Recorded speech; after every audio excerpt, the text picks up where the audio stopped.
and we are very honored to have you here. We'll have today the Dr. Trivedi. Dr. Trivedi is actually, and we again thank you so much for joining us here. So Dr. Trivedi is an accomplished expert in the field of animal genetics and breeding in bioinformatics and statistics. And I think it's very important that Dr. Trivedi was one of the people who developed the National Dairy Plan Program, which I believe one of the main driving points of dairy cattle industry in India. And thank you so much again.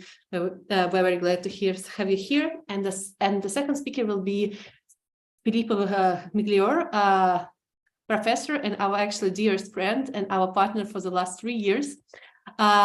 Filippo Miglior was actually one of the first scientists who developed and implemented on the country level genomic selection in Canada, and Canada is famous for this, for their results in the dairy cattle production, and also Professor Miglior have multiple awards all over the world for his contribution. Thanks you again to join us here. So we'll start. Filippo, I will pass the word to you. Please go ahead. And so we'll have 2 speakers with their slides, and after that we'll have about 20 minutes for the discussions, questions. Please don't hesitate to put your questions here, and we will start. Thank you so much.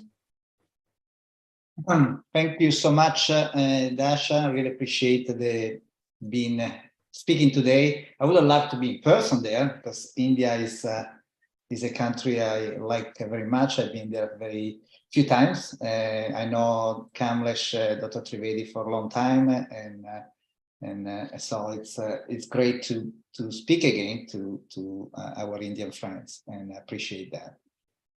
You mentioned a few things. It's never a person that implements something. It's always a team effort, and so this is always worked well within Canada, where we have a great ecosystem of strong relationship between the university, the industry, and with strong support from the government.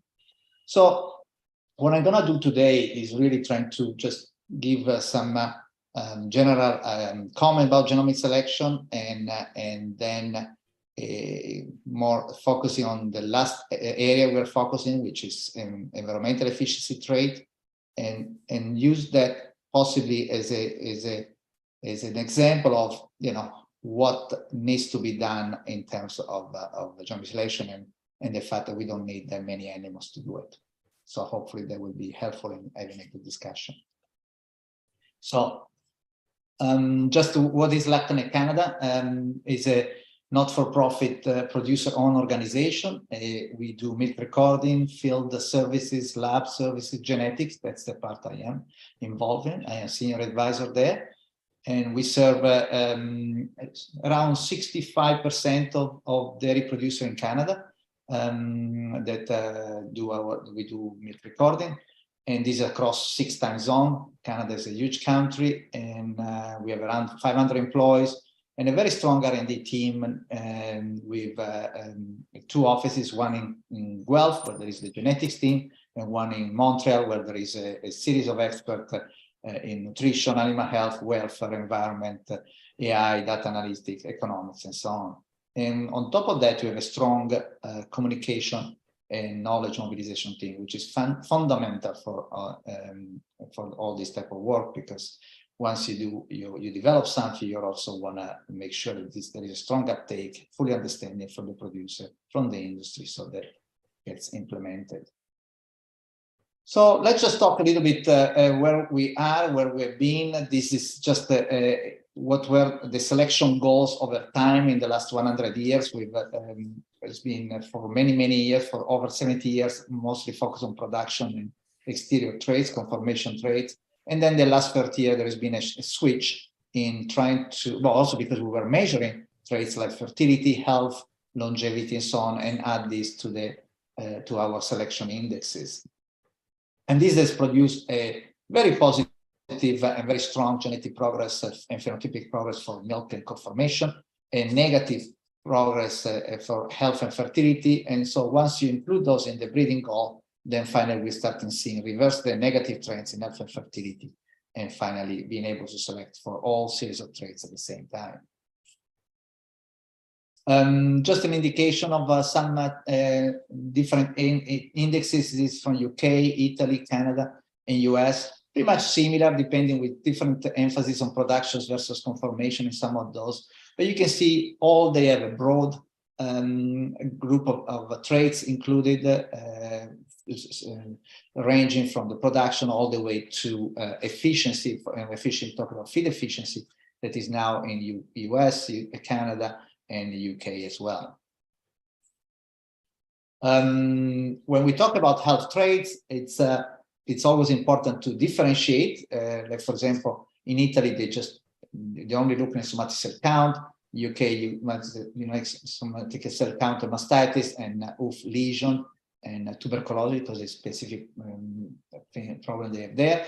And then Canada, USA, they have a more broad range of different main diseases that affect the dairy industry. And it's always better when you're selecting for health to have a more broad range of traits, because you want to improve all those traits simultaneously. Otherwise, you run the risk to improve one trait but decrease one other traits of the health traits.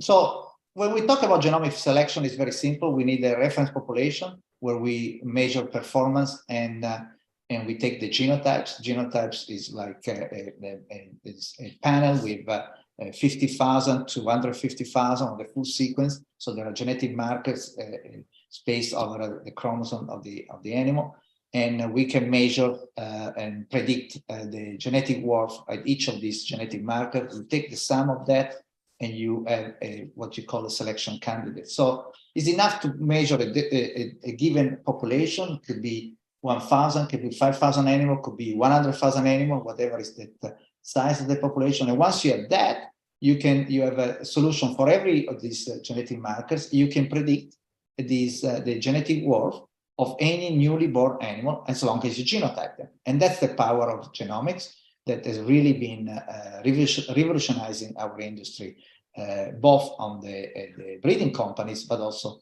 at the farm level. In North America, we can count on a large database. There's not only North America, it's also so include US, Canada, UK, Italy, Japan, and Switzerland, and includes almost 7 million genotypes. In fact, it's over 7 million, including also the crossbred. And this allows us to have a strong reference population for a series of traits for which in different breeds, in this case, the main dairy breeds in Western country, but mostly, of course, the Holstein. The biggest change in genomic selection is the fact that we can now select at a very young age, right? All the breeding companies are using young AI bulls from son of very young AI bulls. In fact, they can even genotype the embryo before it's been implanted in a cow. So if you have a 10 full SIPs embryos, you can genotype them, and maybe only 3 of them have the right genetic makeup, and they only implant those 3, and that's how really we've been able to decrease our generation interval from in our population. The biggest gain is the fact in reliability. So in gray, light green is the reliability. So our level of confidence in a genetic breeding value that without genotypes is for young bulls was around 42%. And when we apply genomics, there is a gain of 34, 35 points. And the same for young female. And these 2 numbers is what has really changed the industry, because now we are much more confident to select young bulls at a very young age, much more confident to select heifers at a very young age. This has brought a very strong genetic progress in all population. In our case, an increase of 2.4 times than we used to do before genomics. Genomic selection was implemented in 2009, and we had seen a rapid progress that is tangible for us. We can, this is pretty much $250 per cow per year, and this has brought revenues back to the producer. The biggest difference at the farm level is the fact that even if you have a cow that has a free lactation completed, her genetic, the reliability of her genetic index will be around 62 to 64. If that animal newly born is genotype, reliability is right here. So even if it's a mature cow with many lactation, she will never reach the level of reliability of a breeding value if she's not being genotyped. So at birth, you can immediately decide which animals to keep in your farm and save in cost of rearing that animal, for example. It's not only production that it will increase. We've been able, as I said, to reverse the negative trend of fertility, the accelerate a positive trend on mastitis, and of course, even longevity as well. So just a few things on health and welfare. Those are important traits that are very key for the producer. If an animal is healthy and there is a well-being of the animal, she will be more fertile, she will be more productive, and so on. And the way we've done this, we start in recording health traits. So you always have to record performance. That's always one of the main important points. Implementation Genomic was in 2009. And then we have a series of projects that really, the only scope was really to create what we call a female reference population. So genotype many thousands of animals with medium density SNP chips. And then finally, in 2018, we were one of the first few countries to implement a single-step genomic evaluation model. This is superior to the two-step in which you have the traditional evaluation, then you add the second part to include the genotype information. Now you do this in one shot, and you get a much higher accuracy of your breeding values. So we were able to, thanks to the good vision from the industry, starting recording health traits in 2007, we developed a series of portfolio health traits from mastitis resistant 2014, metabolic disease resistant 2016, hoof lesion in 2018, and the last one was fertility disorder, in 2020. We are working now in two important traits. One is calf health, which has been ignored so far, which is important because really we determine that career of that future lactating animals. And the other is glucose, which is an easy phenotype for us because it's measured again, in this case, from the milk sample, 50 milliliters of milk from milk recording. And then in a series, we had a series of projects that again, were able to genotype up to 45,000 cows in the last 10 years. Just as some, is always put things into context. When we were not selecting for mastitis resistance, we were decreasing, so we were getting worse. In 2001, we started including somatic score evaluation in Canada. We reversed the trend, and we now were positive. 2009, we have genomic selection implementation. So we doubled the genetic progress on mastitis resistant. And finally, in 2014, as I just showed, we developed mastitis, so using not just somatic cell count, but using directly clinical mastitis trait, and that increased even higher the genetic response on mastitis. So we were, I always like to show this because it really shows the power of selection, the power of indicator traits, the power of genomic selection, and then the power of a direct trait like clinical mastitis to make it even more accurate. This image is an image of a farm. This image has been taken 2 weeks ago. This is a farm in Alberta. It's around 400 cows. And this is where we have installed individual feed intake bins. So we can record feed intake bins, individual animal feed intake from each animal. And this is going to be part of our feed efficiency evaluation. So in 2021, we launched the feed efficiency evaluation. Feed efficiency, in the way we look at it, is really saving dry matter intakes of feeding at the same level of production and body weight. So that's, to me, that's the way we define feed efficiency. And then 1 month from now, Canada will launch the world's first methane efficiency evaluation for Holstein. And we're very proud of both evaluation. But how did we arrive here? It doesn't happen just by chance. This has been a huge investment from the industry, from the government, and of course from all the amazing people in the universities. And it started with back in 2012 to look at this new phenotype, in a sense. It's always been there, but we never use it.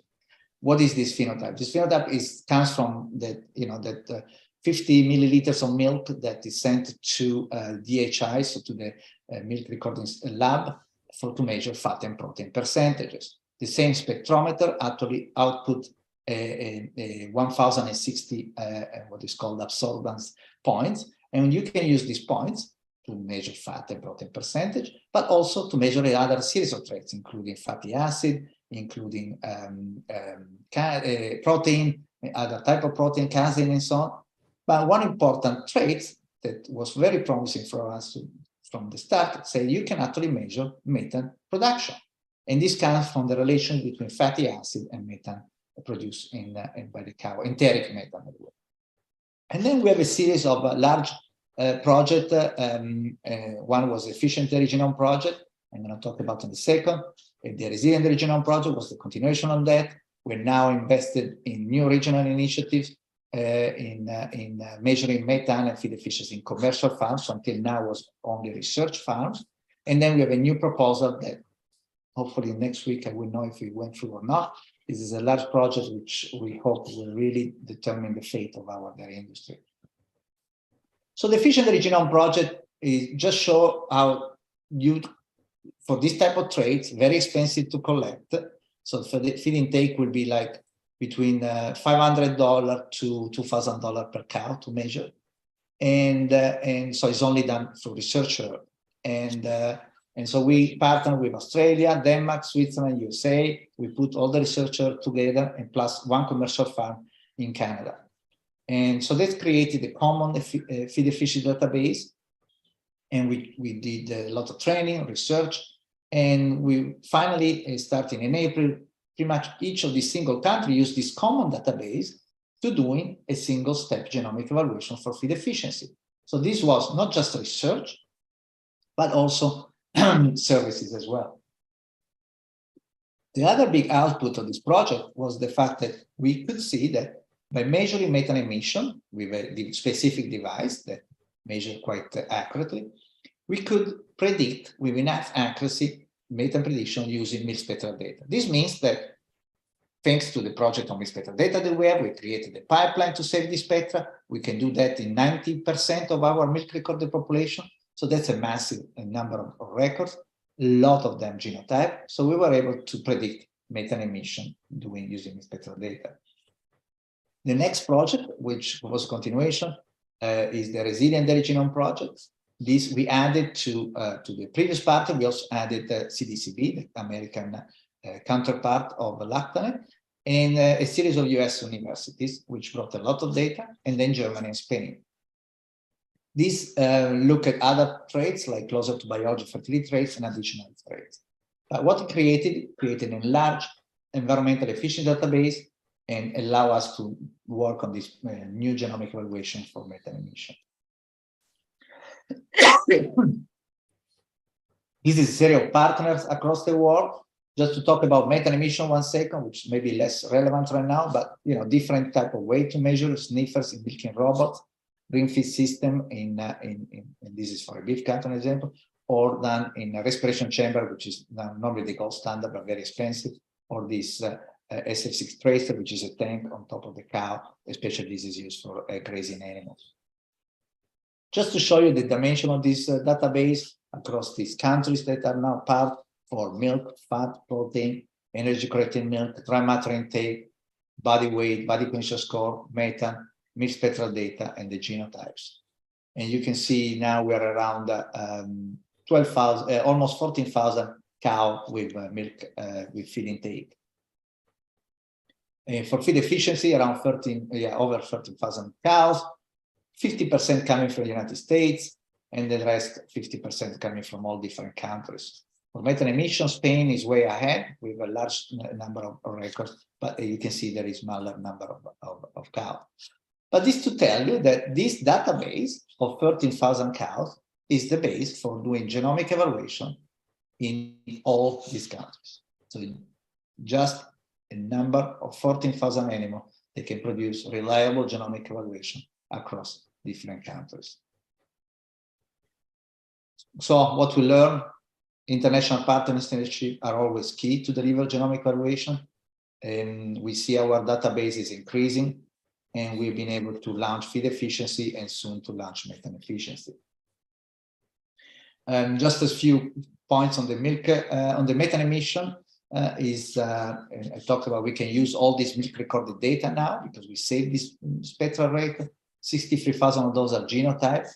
We have predicted methane, and then the free milk traits as energy sinks, we tend to call those. And we can produce methane efficiency, which means methane production independently of milk, fat, and protein, because it would be tough to tell to our producer to say, you need to decrease methane production, but you also will decrease production. And that is never going to be well taken. So we created a trait that is independent on milk, fat, and protein, but still decreasing methane production. We have, I think, many organizations around the world are pledging about dairy net zero by 2050, and Dairy Farmers of Canada joined this pledge, and we believe our strategy is contributing to this critical goal. This will really decrease GHG, greenhouse gases, by 55% by 2050, and we have an estimate of 6.7 megaton of CO2 equivalent. And this is, and that's always one thing to show the producer and say, when you do this, it's not just because it's good to do it, as a social benefits for everybody, but also because it's going to save money to you, because that's energy that instead of going to methane is used in producing milk. And so there is not only savings on the environment, but also savings to the producer cost. And that's I think I finished with that. And just many funding agencies. These things do not happen by chance. There's been a strong investment by the government. I think at the end there is a total of $35 million here between government funding, industry funding, and producer funding as well.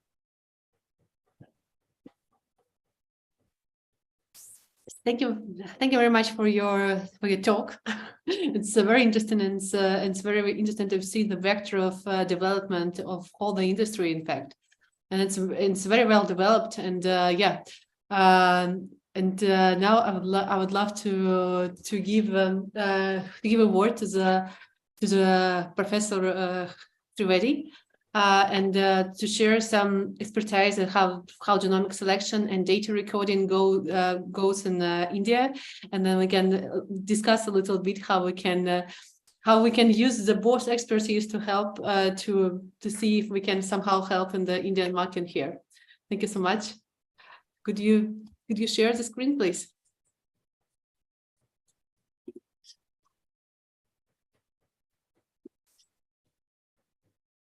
Yeah, I think we can see it.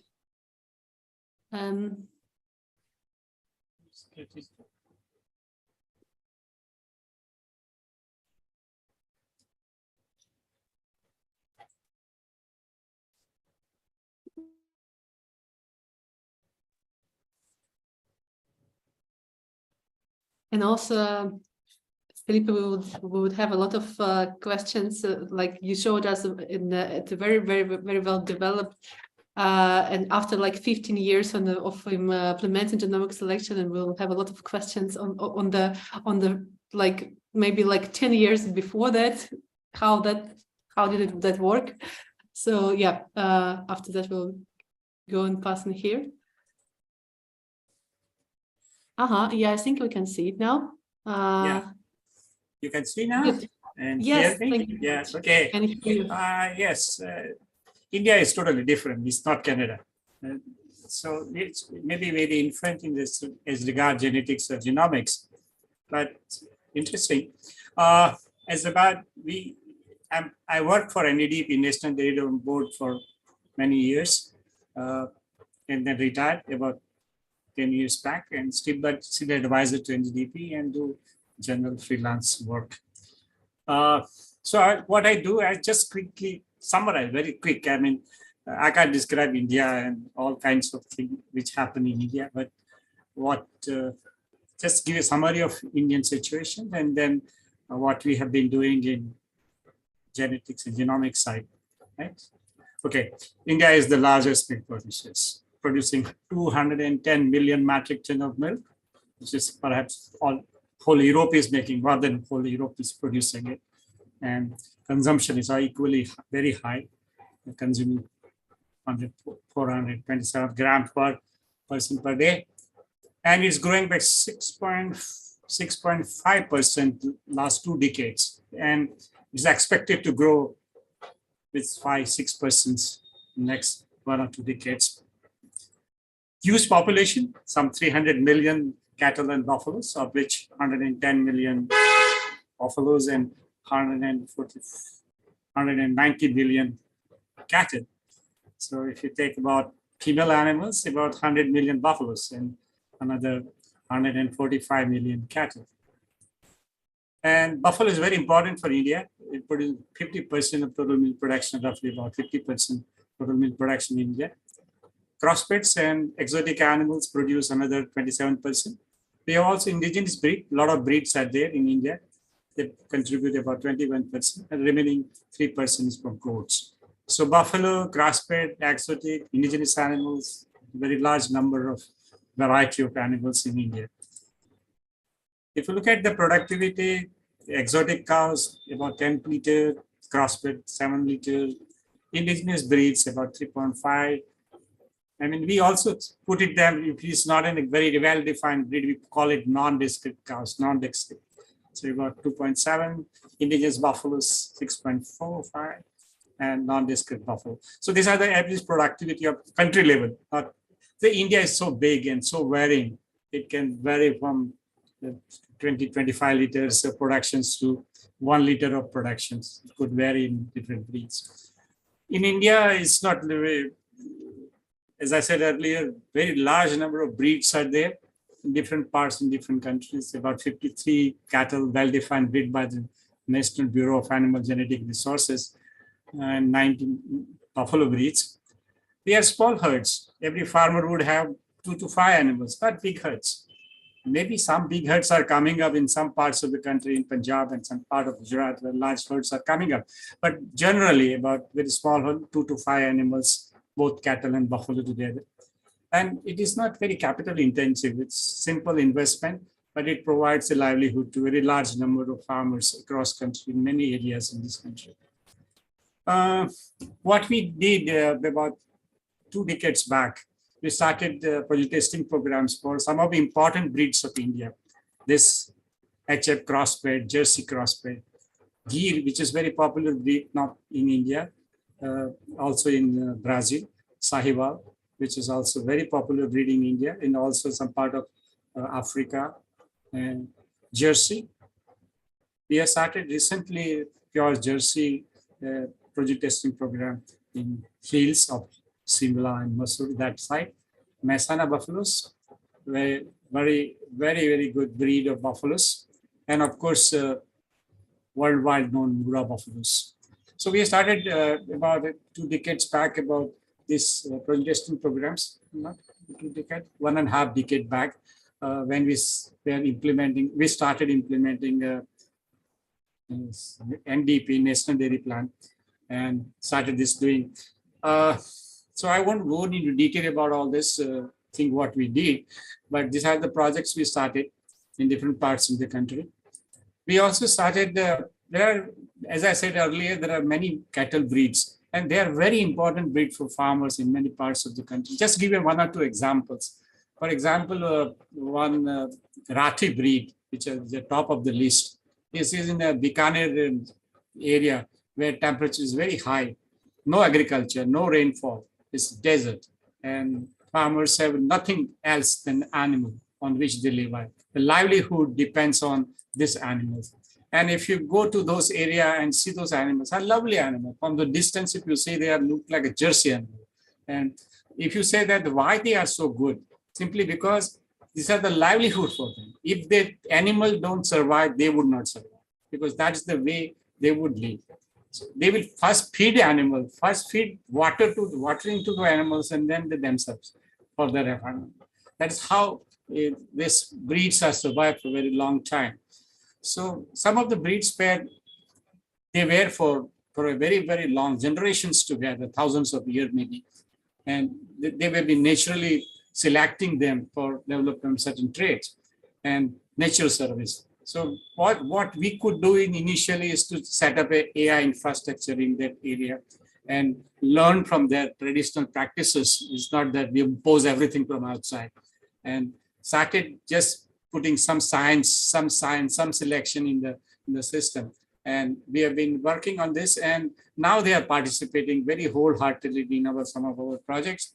We are recording very large number of animals, some of these breeds, and they have set up AI infrastructure in this very harsh climate, very, very poor areas where we do these activities. So for doing all this, we have an information system, nested information network for animal productivity and health. We shortly call it INAP, which is a live online system, very big system. Just to give an idea about the dimension. Yesterday I was looking at the figure. It is about 254 million animals have been registered. 254 animals have been registered.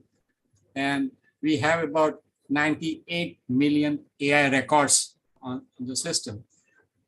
Something like 6-7 million test records are already there in the system, live system. So this is a very big system. It's been on a variety of platforms. Now, preferred platform is smartphones. It says them illiterate farmers or in a remote areas. Now we would see that farmers are using smartphones and just downloading information from our database and using them. So that's what change has happened by our implementation in some part of this country. We have a variety of platforms, smartphone, tablet, desktop, laptop, where the systems are implemented. I don't go into detail. It's a huge system and live system. Okay, so these are the traits we measure. Part of this our program, whether it's plant testing program or just pedigree selection, where we measure about production, taste record, 305 day, fat percentage, protein percentage, lactose percentage. So some of the production trait, we also reproduction trait, age at first, age calving, AI, number of conception rates, full conception rates, service intercount period, and all the type traits which we measure. We have developed our own systems of recording following ICAR guideline. Like example, if you measure AI reproductions traits, say every AI technicians which provide AI services is now having a smartphone. And so after doing AI, he will record on his smartphones the information about AI date, rule number, PD, ease of carving, and birth weight by measurement. And then all computer system will generate information for all the traits that just mentioned about reproduction trait. And there were yield traits. Earlier we used to measure it. See, you must understand here it's just one animal or two animals. You are recording per farmer about 2 animals, 3 animals, not more than 5 animals in any case. So we used to record it by jars. A person recorder goes to the farmer's doorstep, just measure the jar and quantity of how much is produced once a month, just like ICAR guidelines. But now we have developed a smart weighing scale. Interestingly, this is that you just put a vessel on a smart weighing scale, you pour a milk in that vessel, and it measures the quantity. And the quantity measures automatically through Bluetooth, goes to the recorder's mobile. And from recorder's mobile, automatically goes to the server. So there is no human intervention. You cannot manipulate. And it is GPS enabled. That means we know that where this person was there, when it was recorded, which date, what time it was recorded. So now this whole milk recording system has become so smooth, and quality of data has improved so much because of this just smart weighing scale. And now people trust it. I mean, both buyers and sellers now know that this is say accurate recording. There is no manual handling, no manual intervention of the man. And then now everybody respect what this data collection business is, and everybody using it. Now, a farmer, if a person comes for buying an animal, he will just show me your smartphone, and he will just put the ear tag number, and he gets the records of that animal. And that buyer also knows that this is not his record; it is from the NDDP server. It's coming. So the whole trust of the record has improved. We have also 65 milk testing equipment laboratory across the country, and also recording milk component, fat, protein, lactose, SNP. So yet we have not started so many cell count because of logistic problem, nothing more than that. And all tag traits that we measure. We have a very powerful supervisory system. We just don't leave it to that. We have for each of the district where we implement the project, we have project coordinator with the 2 districts in charge. Then there are district coordinator. Then there are supervisors for 7 or 10 milk recorder, and there are milk recorders. And then there is also annual evaluations, and NEDP has their own mechanism for monitoring whole mechanism. So there are very inbuilt supervisory system put into place. Now we have a not very large data set, but still reasonably large phenotypic data now. About 3.2 million animals are registered under the protein testing program. If you say AI done is about 5.8 million records are there on AI.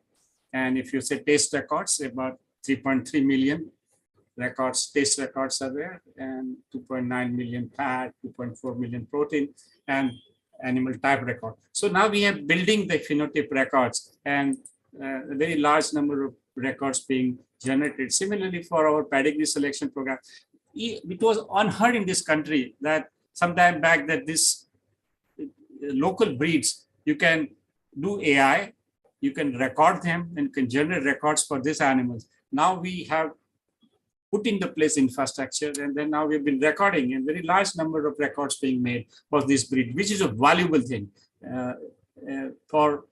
because they have been living in a very harsh condition. You must understand that these animals some of these breeds are living in a 45 to 50 degrees Celsius temperature, and not your Canada cooling system and all kinds of things. Here they are very harsh climatic conditions. It was unheard about recording these animals. And I think important for us is that to know that how these animals are performing in such harsh conditions. So now we have a lot of genotype data about these animals. I'll just give you some records about genotypes data about some of these breeds and all those that we have.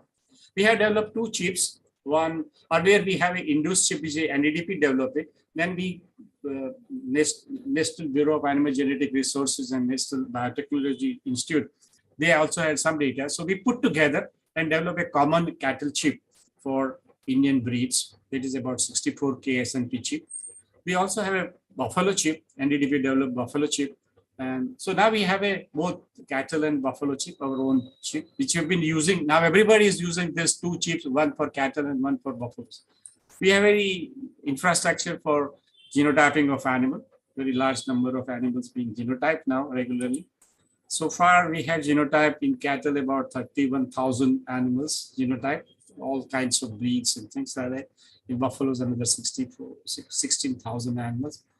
So we have still continuously collecting blood samples from animals from different breeds and building our reference populations, both phenotypic and genotype records. And over a period of time, maybe we will build a big reference population. So we are using a single-step GBirth now for some of our breeds, not all the breeds, but some of our breeds like HF crossbred, Jersey crossbred, Bura and Messana breed, Gir and Sahiwal. These are the breeds where we are now using a single-step blood procedure, random degradation. So we, unlike in your large herd situations, we take village as a herd, as a fixed effect, year and season as fixed effect, age at calving as effect, then herd year and month of recording. It's not just one day recording, but month of recording. owner, because of not many records for a owner, so we take owner as a little random effect and put owner, because some animals could have more than one animal, 3, 4, 5, and then fixed effect and animal random effect and environmental effect and error. And this we have been now supplying genomic breeding value estimation for all our bulls and recorded female animals. And now we are also using for young males. Young males, all the young males now when we supply to all the semen stations in the country are now having the genomic breeding value. Now we have been started selecting young males, at least 31, 3. I mean, if you need a 3, if you need a one male, young male, we at least have genotype 3 young males and select 1 out of 3 young males up to genomic breeding value, and then supply it to all the semen stations across the country. So, so far we have supplied about 2,400 cattle bull, I mean, together, and then 2,600 buffalo bull. I mean, under I just said about 5,000 we have supplied bulls. Across the country, we have about 60 semen stations and about 5,000 bulls under semen collection. So we have been replacing the bulls now from the genomic tested young bulls. In this, roughly we have replaced almost 65% of all the bulls in the country. So you can imagine that now 65% of semen doses we are used in the country is from genomically tested young bull through our reference population. So this is what we have been doing. We also have a beautiful bull distribution system, which starting from the supply side to all the way it goes to the semen production to the AI distribution.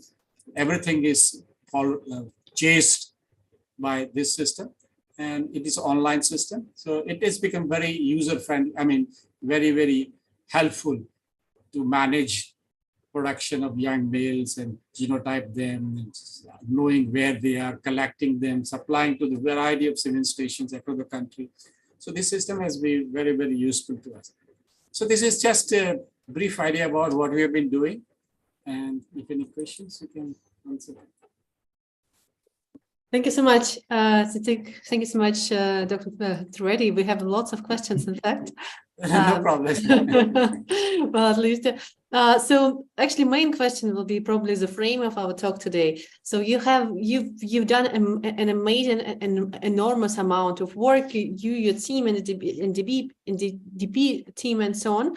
So and you mentioned that you have about 25 cows in your data recording system. You have a lot of traits which are recorded. You mentioned also that the milk recording pretty smooth right now. So can you share with us your idea how at what stage of the implementation genomic selection in India right now? What are the main challenges, and what are the main goals you see, like of the genomic selection implementation? How do you see the next steps? If you don't mind, I'll ask you to turn off the showing the screen so we can see you. Yeah, thank you so much. So if you ask me, how genomic will be useful in Indian situation, say, so sorry. Yeah, so what are the main challenges and what are the main goals, and at which step are you right now, and so on? Yeah, okay. Yeah, it's okay? Yeah. Okay. See, right now we have been recording, at least, as I said earlier, about, say, 1.5 decades back, we started recording some of the important breed of this country. 6, 7, which are important breed, and we have a huge database for these breeds, and we started genotyping these animals, bulls, and also female records. So right now we have been using genomic breeding value and selecting young males of this important 6, 7 breeds, and supplying young males, selected young males based on the genomic breeding value to semen station across the country. And we, as I said earlier, hopefully we have been now supplying about 65% of bulls which are currently in semen collection. They are from these programs. But apart from this, because this country has so many breeds, and some of the breeds are very, very important, as given examples of Rathi or Sahiwal or Gir. These are very important breeds. We don't have a very large data set of these breeds. So one of the things, and we have started genotyping. It's not that we don't have genotype data for some of these breeds. We started, we have a building phenotype records for some of these breeds, indigenous breeds, and also genotyping them. But they are small numbers. So as we go along, it will be, we will be able to use genomic breeding value for selection of young males from some of these indigenous breeds also.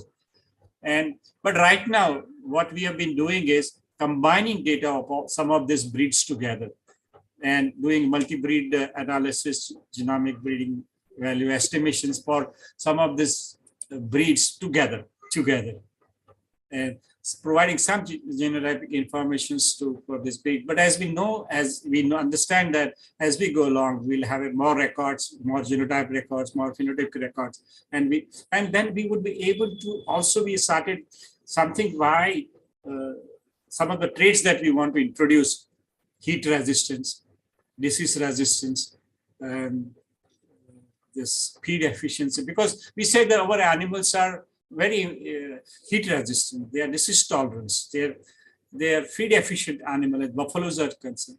So we have been thinking about how to do this, and maybe there is something genotype in these animals which is important, not only for our country, maybe for world, because something which is good in these animals, many years in harsh climatic conditions, they are surviving, they are producing something which people cannot believe it, that in that conditions, an animal can produce 10 liters of milk.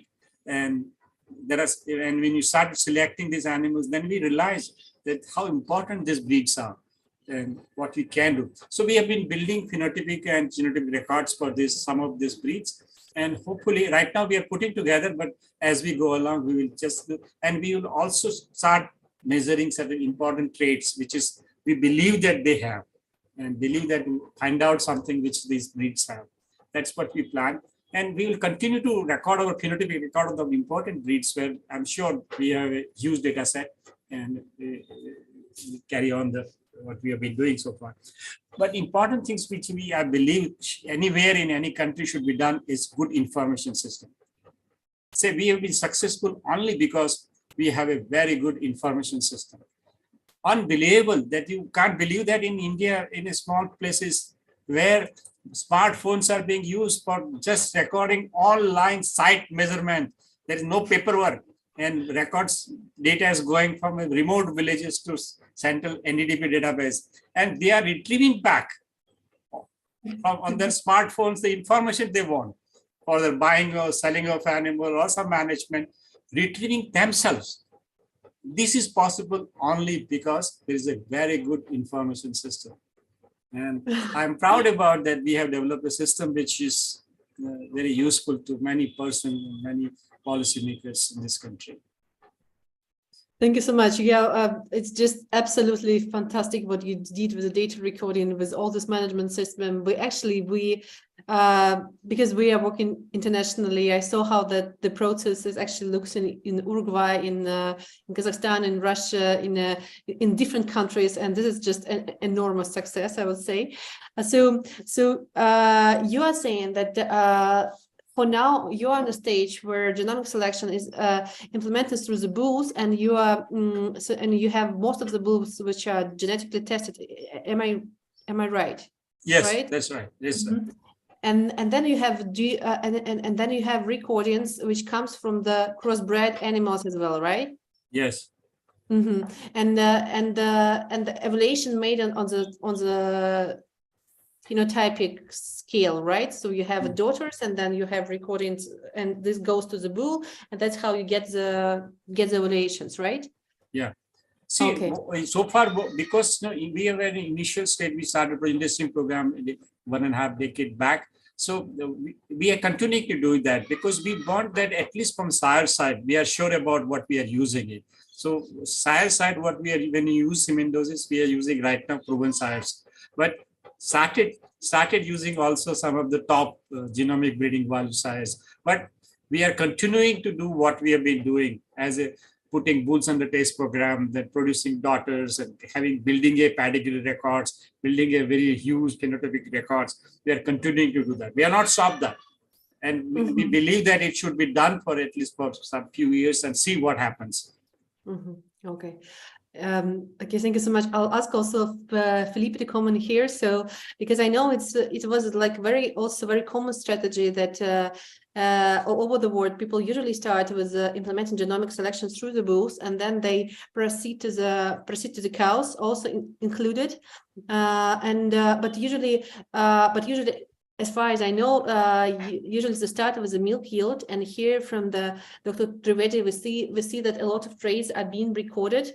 And can you share your view how how people usually deal from moving from the bulls to the cows, and whether is it what is your view on also implementing so many data recording at once? So I mean, I believe it's an amazing results, and we also try to do that in different countries, but we see that people usually struggling. Is it what is your view on here? Like implementing several traits at once and dealing with the bulls and then proceeding to the cows? First of all, I want to congratulate Kamlesh, because I was in India last time 10 years ago, and I visited the DDB, stayed there. It was a great visit, and this was an international group visiting there with World Bank, and with many recommendations, and it's fabulous to see the implementation of some of those recommendations from your group at the Kamlesh. So well done. I'm proud of you. Great. Yeah, the power of smartphone, it's amazing. We are one of the things I didn't mention, we're also doing dairy traceability for Lactanet, which means all the animal movement and so on for many reasons. And that smartphone, that GPS, this geotag photo can really provide so much information and objective, not being able to manipulate, right? So it's amazing. Yes. Yeah, there is so much there, right? See, when you're to early morning, you have to go for recording, there's a temptations not to go there and record. Yeah. Now there is no possibility. He has to go there. Yeah. On the bull versus cow, this is the way we started was with bulls for a simple reason, because we had the samples especially in North America since the 50s. Every bull that went into AI, they saved so many doses of its semen in North American depository. Okay, so we had this massive amount of animal tissue going back only on bulls, only AI bulls, proven bulls, back to the 50s, which allowed us a jump start once genomic selection came through, because obviously provided us many generations of all these very dominant and popular bulls, even the bull was dead and so on, right? And that created immediately like a 30,000 bull genome reference population that really allow us to have a reliable breeding value from the very beginning. And that's the most important part. The sex of genomic selection and the fact the producer will believe in it if there is a reliable breeding value. So that allowed. But as we move from that, bit by bit was quite obvious the importance of, first of all, two things. One, you actually don't need to record every animal in your population. And that's fantastic news, obviously, for a country like India, because Cambridge just show us the overwhelming number of data and breeds, which we haven't talked about that, but obviously it's a very important aspect, and genetic diversity and everything. So that, you're allowed to say, okay, we don't need that many cows, we only need maybe 10,000, 20, depending on the traits, and you can really focus on those and just use this as your as your reference population. So that's why we really move. And then, of course, the fact that you can actually do it on very expensive traits, like we're doing feed intake, for example, or health traits to collect. So genomic selection allows you to be more faster in selecting, but also in focusing on traits that you didn't look at before because, oh, there is no way, heritability is low, this and that. But really, we can do a big change also in these traits as well. And we've done it. And we can focus on traits that are very expensive to measure. So those are the opportunities that genomic selection does. So in my recommendation to my friend Kamlesh was always say, do not repeat our errors, right? Do not, we've done through measuring everybody and so on. And I know they're not, which is good. But just focus and progeny testing right now, nobody's doing progeny testing. We're only, because again, I mean, an animal becomes progeny testing just by default because its semen is being used so much, the most popular one, young bulls. So at the end, it will be proven, but it's not a structured progeny test in young, which we used to have 100 daughters per bull in order to have that first crop of daughters to be proven. So that's how we move from the bull to the cow, and now to certain traits to other traits. Always have a balanced breeding goal because these traits are correlating among each other, some unfavorable correlated, but fun enough, some as we select for multiple traits at the same time, you bring those animals that are good or above average on all series of traits. So you're actually changing the correlation structure in your population, which for me is the power of genetic improvement, is really right there. Is the fact that we can all at once have a bull very strong on production, very strong on fertility, very strong on health, and so on. Now, these are the beginner few, but as you move your population in that direction, you're able to get this outlier and many more in your population as well. So absolutely balanced breeding goal. That will be always my recommendation. It's true. Thank you, Filippo. Dr. Actually, that was my next question. So yeah, so what do you see as the main traits? Because obviously India is way different. As you said, it's a huge it's a huge country with a huge difference in the climate, different breeds and so on. And so, I mean, it's probable that the usual breeding goals which are like used to implement it somewhere else is just not the things that should be used in India, as you said, and maybe it's the heat resistance or something else. What do you think like the main goals, like should it be still like a milk yield of fat and protein, or do you think it should be more focused on the health or on the fertility? Because obviously probably your clients will be more the smaller farmers, and they might, I don't know, you tell me if they might more caring about that the cow would live longer, maybe it would have less milk, but it would survive, right? Or so what is your vision? What is like the main important traits that have to be implemented within India? Or it might be different from the region to one region to another. So any comments on it here? Filippo or me? You. Yeah, because you obviously have a way better overview on India than we do. Yes. See, we do understand that some of our breeds have characteristic of heat resistance, disease resistance, and all kinds of things. But measuring this is very, very difficult. I mean, as Filippo was saying, it's a very costly affair. So if somebody has to come with some indirect way of measuring this.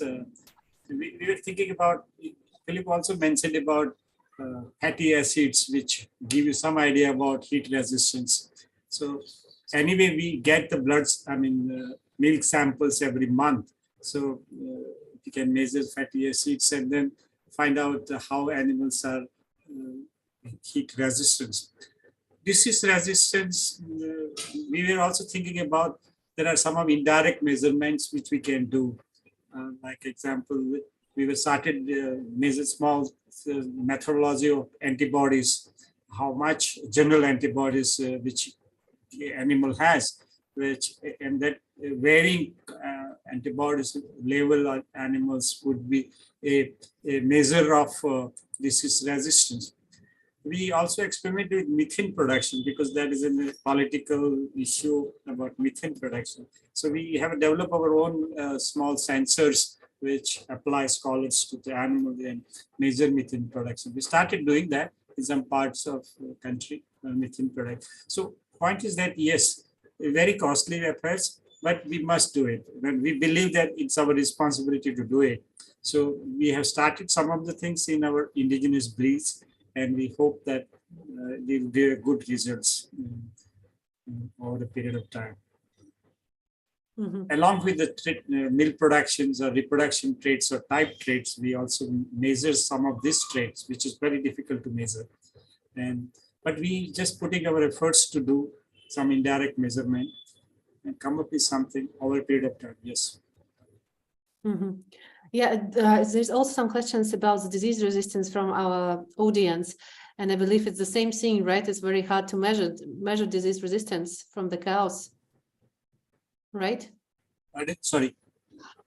We have a question from our audience, and the question is about considering the traits which are like disease resistance, because obviously it's also the case that the cow, when it's lived in a small farm, it's important the cow will be healthy.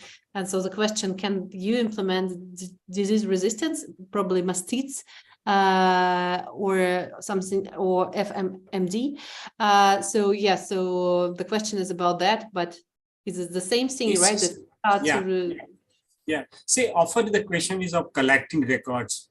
We believe this is important, but how to collect records? But what we have been collecting records is about clinical mastitis, which is very easy to record, because when a milk recorder is going farmer's doorstep once a month, you can just simply ask or see it whether animal has clinical mastitis. So we have a data about clinical mastitis of animals. But we know that our animals don't suffer as much as the exotic animal or crossbred suffer of mastitis. Very little incidence of, but we have a very large number of crossbred animals. We do suffer mastitis. So we do collect clinical mastitis cases. But yes, it's very important. FMD, same story about, we have not been collecting this data on FMD, but we must. I mean, we have to find out a way of doing it. It's very easy to find out that animal is affected with FMD.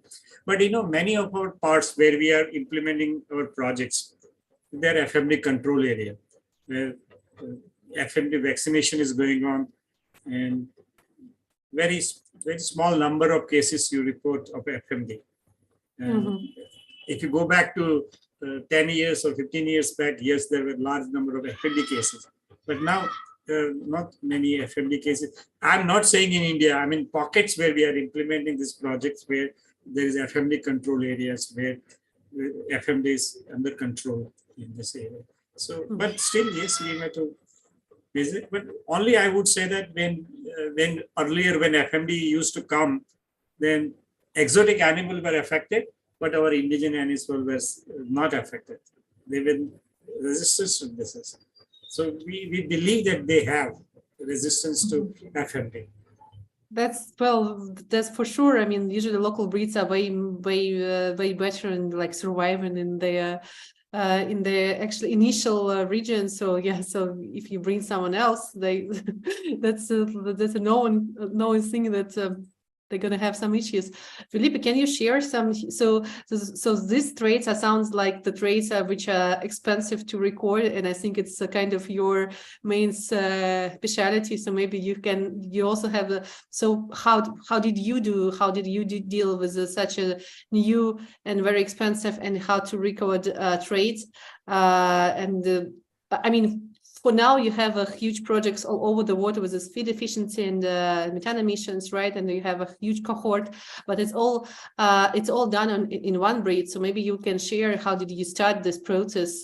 How did you implement within one country, or you went through the different country initially and the breeds? And yeah, so maybe you can share some experience here. Yeah, I mean, let's make one point clear. First of all, a trait which is expensive in one country may not be so expensive in another country.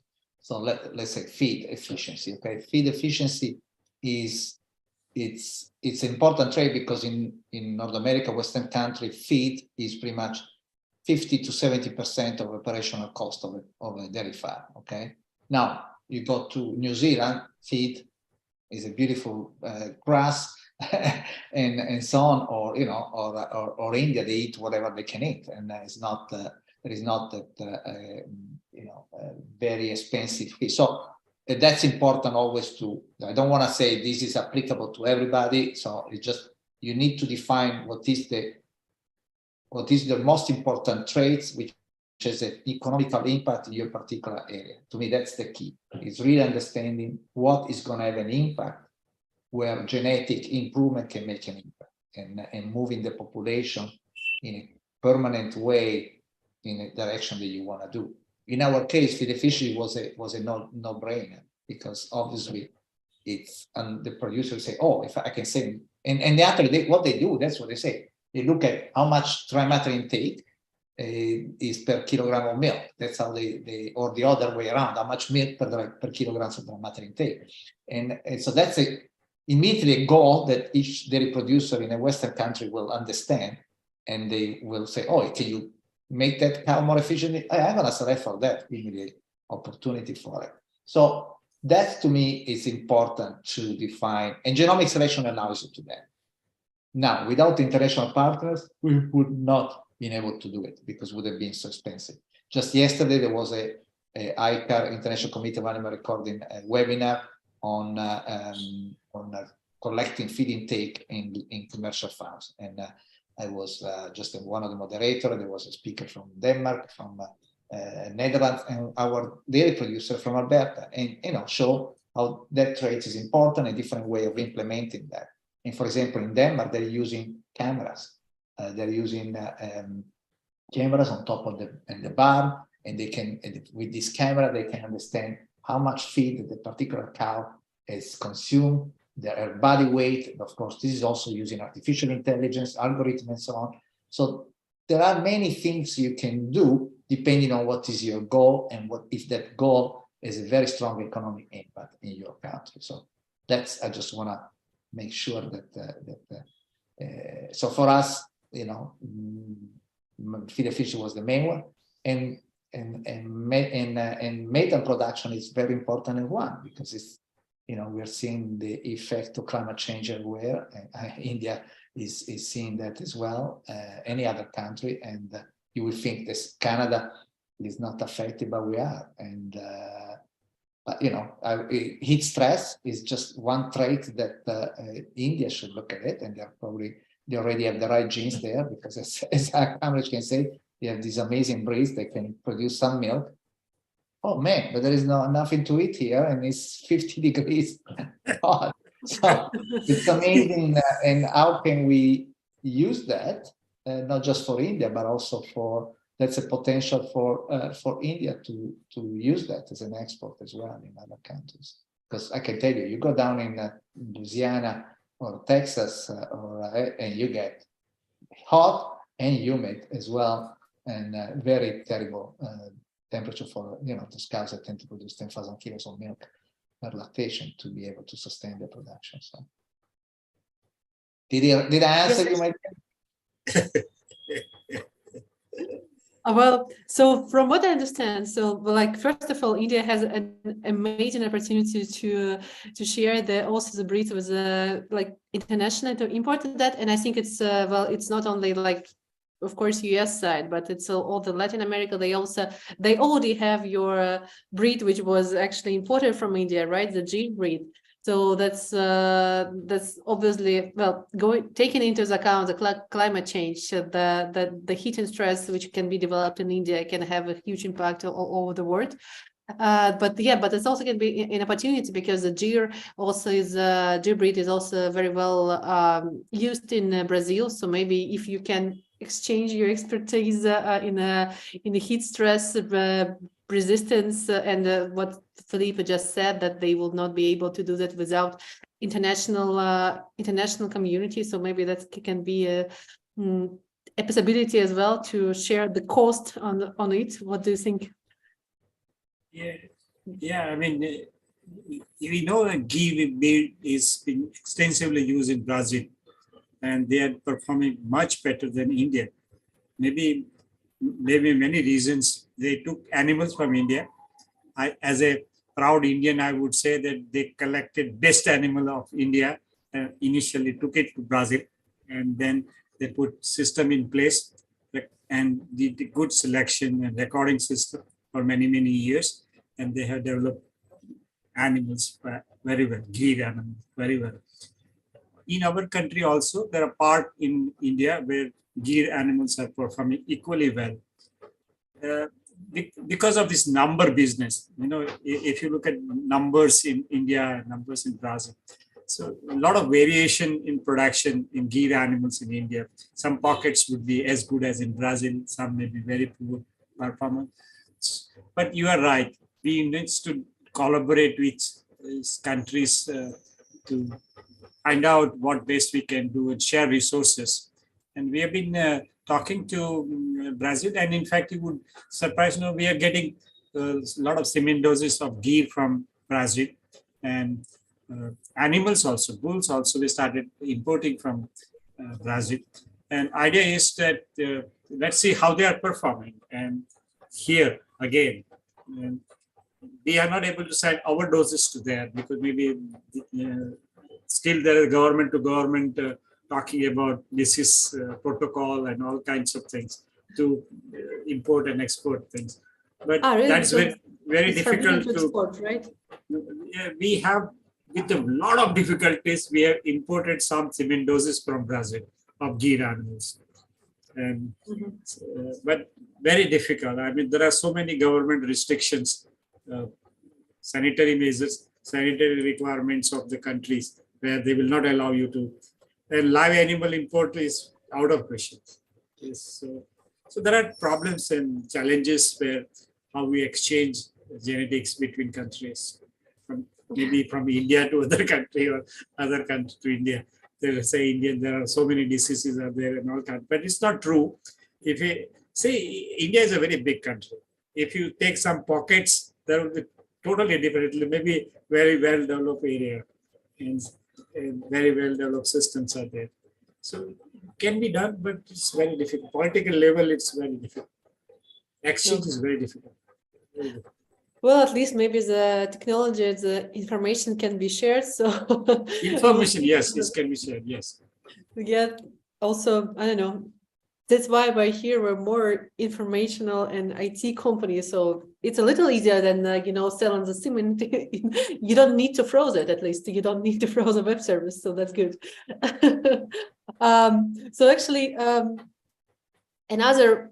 I think it's a little different from the traits, but I think it's important from the genetic progress. I would like to talk a little bit about about the special conditions in India that you don't. So the cows, you're very careful and careful about the cows, right? It's not allowed to slaughter the cows, right? So usually genetic progress, it's when you breed one part of the herd, right, extensively breed, and slaughter the other parts, so you keep the same number, but you have the better and better cows, because you like the one who is not good enough, you just slaughter. And so obviously it's not the option in India. Also you have, I actually heard that you have a like amazing service for the cows who are like walking all around the outside of the herds. So how do you think how that would influence, and how would you deal with this thing? Because obviously we can't just use the sex and semen all the time just to double the number of cows, right? Because it's, I don't know, is it an option? So how would we accelerate the progress if we cannot, deal with the cows who shouldn't be breeded? It's a really challenging thing. In a given environment you have to work. But what happens is that farmers are smart farmers, and they understand their economics. And if animal is good, They will keep it for quite a long time, and when it is less producing, then it will give it to somebody else, and it will produce. Say here, somebody may say longevity is a trait important for Canada. That's not important for India because they live for a long time. 8 lactation, 10 lactation is normal. So they live. Now you would say animals are moving around in India. Yes, that's a problem. That's a challenge. Because some poor farmers, if the animals is infertile and not producing it, you let loose. Now, the current political party, Bharatiya Janata Party, they are real loves animals. Perhaps they are promoting the cow, whatever they would like to. So they are setting up places where unproductive animal or farmers don't want to keep animals, they are keeping animals. Now it's a very unproductive way of keeping unproductive animals. But yes, say Hindu religion, we believe that cow cannot be slaughtered. We worship them. We cannot slaughter them. Let them live as long as they want to live. Maybe if farmers don't want to keep them, let state government keep some places where they maintain them. But we know that some animals will be just roaming around in street because some people not having resources, they let loose animals after they become unproductive. And this cannot be slaughtered. So they will go around. But it is, yes, it's a real problem. And there's no easy solution. No easy solution. But I tell you that if you start selection program in pockets, you would definitely see, and we have seen it in over a period of time, 2-3 decades, if you see the records, progress happens and productivity just goes up with the selection program. And so we should continue to do that. And we have to operate in given environment and take that to the challenge and operate, and farmers will cooperate with you. The moment the farmers see the benefits, they will participate. And the rest is, yes, we have to take it. And state government has to bear the cost. Thank you so much. Yeah, well, that's for sure. If you focus on something, it's gonna grow, and of course, recording and knowing what's happening with the animal, it helps just as it is actually, not even without implementing any genomic selection. But if you try it, then it's of course it's a huge help. Yes, I wanted to give a word to Felipe because he had just a marvelous idea that we discussed a little before. So yeah. No, I don't remember which marvelous idea. You would have to remind me. But just one comment, and of course, I know very well this important situation in India. We talked many hours about this with Kamlesh, and but you know, it really shows two things that we almost put even more pressure on the new generation, right? Given that these cows are gonna stay, that's a fact of life in India. So then you really need the next generation every time to be much better than the previous. So that to me, it's really, there is even stronger pressure on my friend Canvas that next generation needs to be even better and needs to be, you know, healthy and more productive and so on. And because we have to keep that one way or the other. And one question to you, Kamlesh, I don't think you mentioned, or maybe I missed it, and apologies, about sex semen, because there was another issue about, you know, having those males, what to do with the male cow.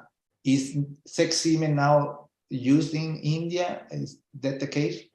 Yeah, I don't have a right now figures of how much is being used, but it is used because some of the semen station we have created facilities for sex semen, production of sex semen, and we are supplying in market. But I can't give you all-out figures how much sex semen is used, but it is being used. Okay. And present government is promoting that because they believe that we should help farmers and they produce female animals rather than males, because males are not required. You can't slaughter them.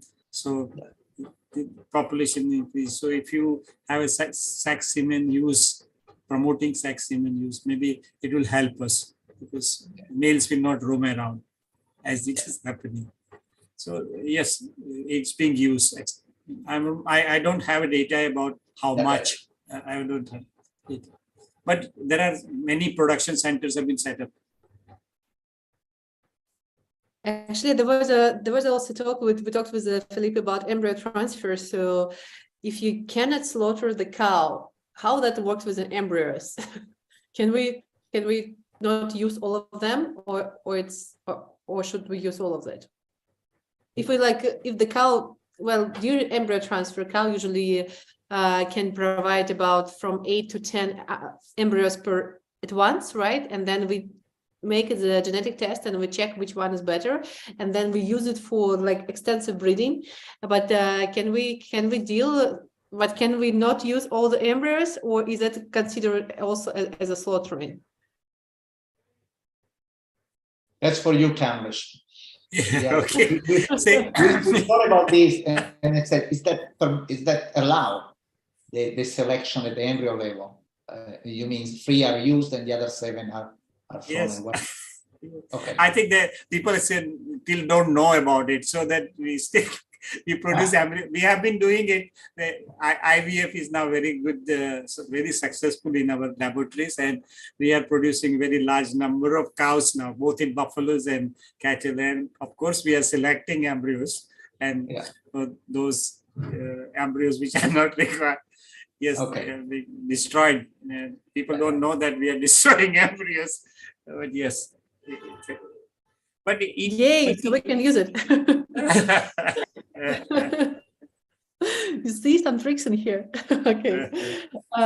And no animal will suffer, so it's also good.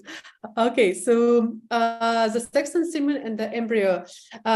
We have about 5 minutes left, so I'd just like to ask you like the common takeaways. So why can be genomic selection is useful for the Indian farmers? So I will say from my side, we in contact with some large Indian startups like MooFarm or like Stella Ups, like the one who's like Internet of Things for the cows, and they doing basically everything from selling cows to helping with the vet help, with shipping and so on. And so the main thing that, for example, they cannot sell animals because it's the animal without like meeting in person the animal and the seller and the buyer, and so from their point of view, that can be a huge difference if they can buy animal without visiting animals. So that's, I thought it might be one option of using genomic selection that people can actually, so it's gonna multiply the speed of exchanging and buying animals and getting the best ones, not only by linear traits or like trying to guess which animal is better. So that's what this what kind of response I got from these companies. But maybe first of all, do you agree? And second, why do you think it can be useful for the Indian farmers, and why do you think that what is the most important would be?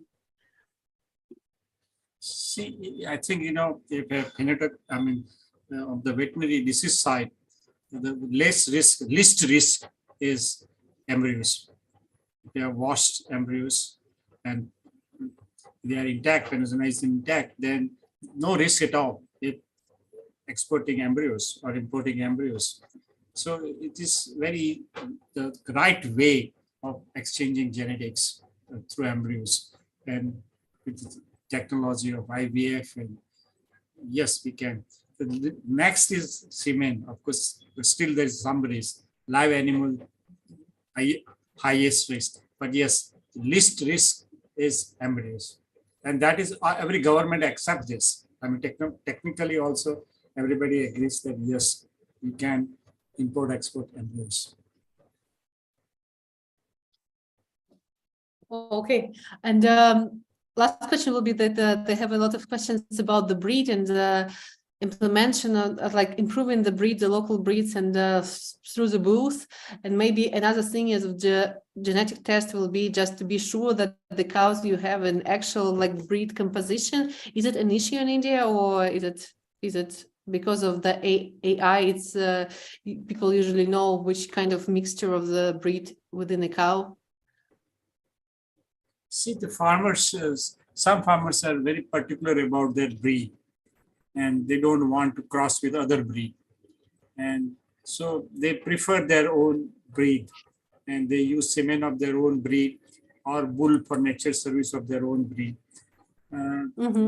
We find that indigenous breeds, there's not much crossing, indigenous breed. The crossing is happening for when you produce crossbred animals. That means some farmers who are more resourceful, they have a better environment, they keep crossbred animals. Crossbred animals, yes, they cross local animal with Holstein Friesian or Jersey. That's a crossbred animal, they keep it. There they will have a mixture of breeds, deer or cockerage or sahiwal and exotic animal, Jersey or HF.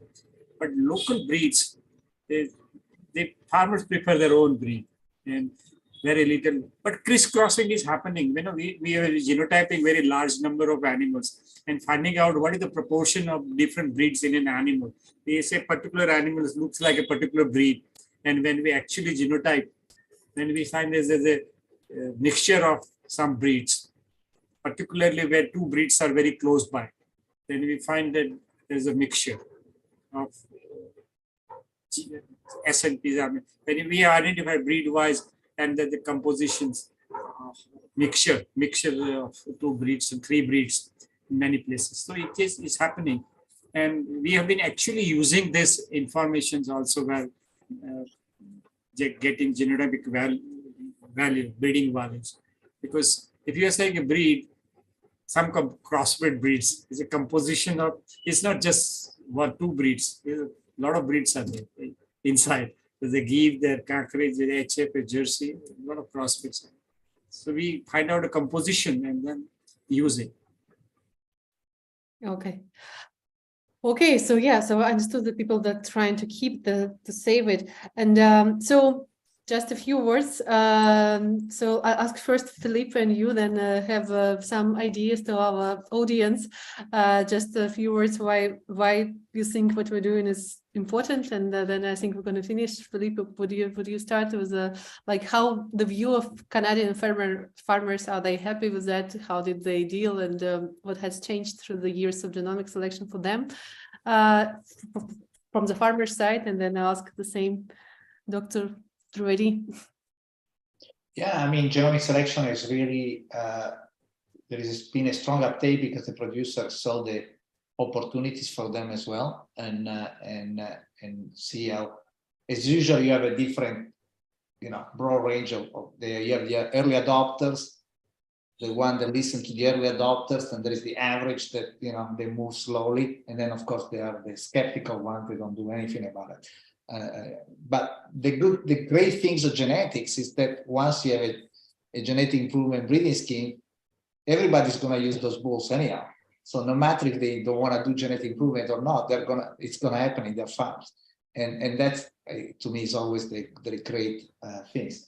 Thank God we have a lot of producers that understand the opportunities, and they're making a lot of money with this. At the top level, they, especially in a country with Canada where there is a quota system, they are able to get really very good revenue. So they love it, they want it, they look in all these new trades, and they see the opportunities for that.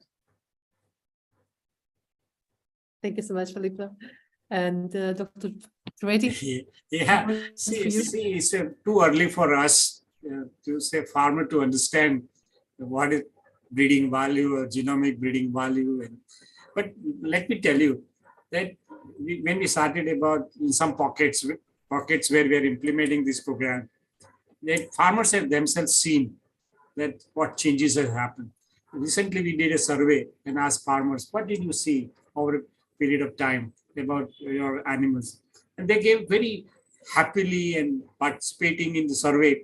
And they said, animal looks very healthy now. They're producing almost double than what they were producing.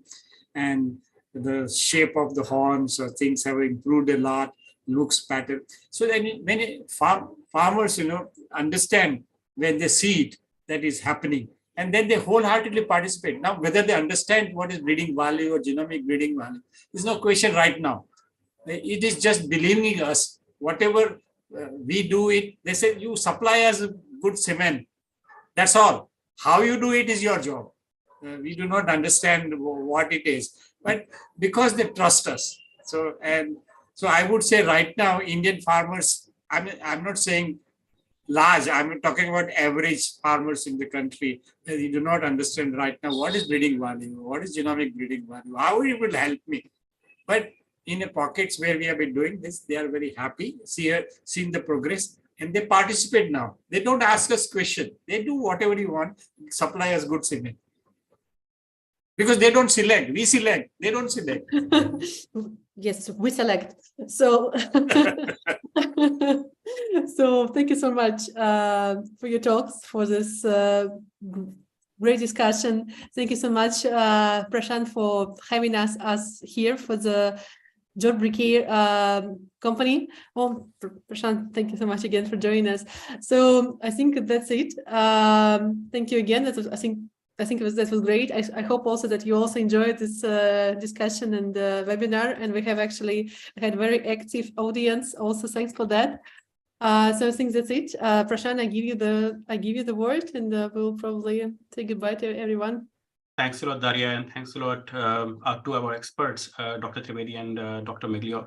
And I would also like to especially thanks our audience. Like they have been like really a support. They have been continuously giving their feedbacks and suggestions. And also, I personally see there, like with this webinar, we were able to see the contrast between the West and in the East, like so India. And I think like, and I'm really happy that like we were able to get this opportunity thanks to Breedy and Daria, to you, because you are sitting in between, and you're sitting in Kazakhstan. So like somewhere in between the West, between the East.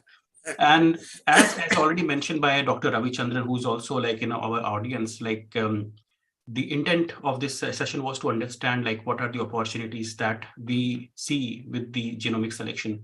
And I personally see there are immense opportunities within India. If you see, because I think Dr. Trivedi would agree, and Dr. Miglior would also agree, there's no one reality that already Dr. Trivedi has mentioned during his session. There is immense opportunity. There's immense discussion that can be built between West and the East of India. So immense opportunity, like a lot of work can be done. And yeah, with this, I would like to thank everyone, and looking forward to maybe connecting with you all again in the future and seeing like what have we achieved in this year. And thanks a lot again. Thanks to our audience. Thank you. Have a great day. Thank Bye-bye. you. Thank you so much. Bye. Bye-bye. Thank you so much.